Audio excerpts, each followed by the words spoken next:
Hey folks, so yeah, this is just a kind of short lecture on one idea about how to be a successful team. And a team is a type of group basically that has a very set and obvious goal and often has more set rules and actually sometimes even wears a uniform, although not required.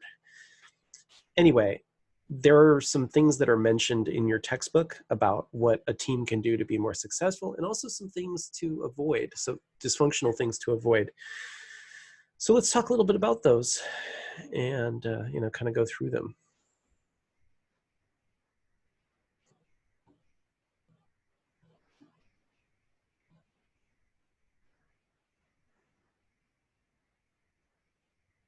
Okay, so these are called 5 dysfunctions of a team. 5 dysfunction means something bad that a team is doing that's dysfunctional. So that's what we're trying to do. We're trying to get away from doing these things, basically. These are things we're trying to avoid if possible, if we can. Can't always avoid them, but we're trying anyway. And so that's what we're kind of looking at here. So these are also thought of as things to avoid or things not to do if you want your group to be successful. So these are also known as 5 things not to do if the team wants to be effective. First thing is, if you want your group not to be effective, is don't trust each other. Don't trust each other. And I understand why people are afraid to trust each other. That's understandable. But in this case, there is a point where you have been with them long enough and you realize you can trust each other. And if you keep not trusting each other, that's going to be a problem. And this example is from Mean Girls. There's a lot of distrust in this group, and that's one of the reasons it kind of falls apart. And actually, there's good reason for there to be distrust in this group, actually. But sometimes there's situations where you should trust the group, and you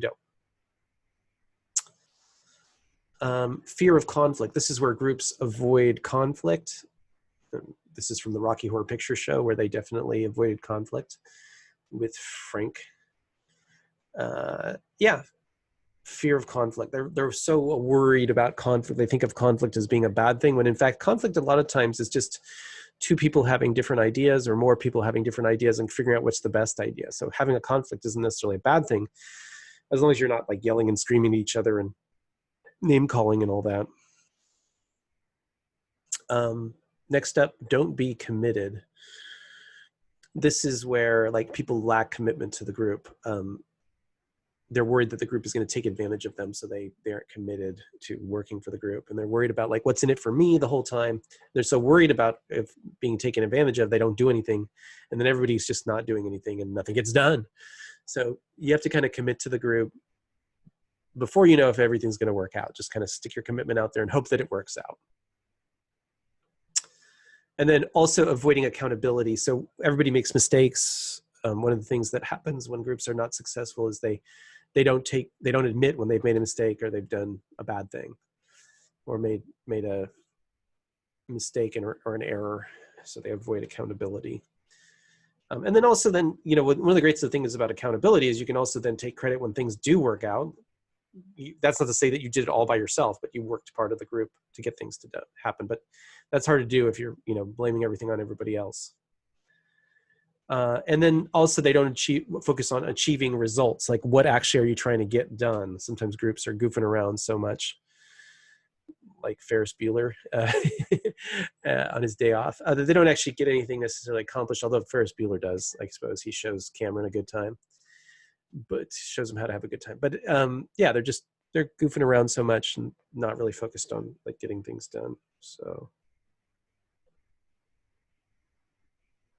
yeah, so that's another thing. They never look at like what is our actual goal and are we actually achieving our goal? Like sometimes people are like all over the place, or they start a bunch of projects and don't finish any of them. Like kind of stay just like the focus thing aspect. So those are the 5. And yeah, there you can read about them in your textbook. And as always, email me if you have any questions. But yeah, that's it should be a pretty fun thing to look through. Those are things basically to avoid if you want to be more successful, and then just kind of do the opposite of them if you want to be successful as a group. Yeah, so let me know if you have any questions, but Yeah, kind of a short one this time, but cool anyway.